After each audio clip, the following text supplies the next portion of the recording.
দেশে যেই কাজ না করছি সৌদি আরব এসে সেই কাজ করতেছি। দালাল, মানুষ ঠকে আর কত খাবি?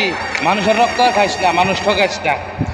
নিজের বউ পোলা বান্ধব গেলে ভাড়া যা খাস, তাও মানুষ ঠকায় টাকা পয়সা কামাই করিস না, ওই টাকা থাকবো না রে দালাল। মানুষের জীবন নষ্ট করিস না, একটা মানুষের পিছিয়ে কুতুরি মানুষ আশায় থাকে।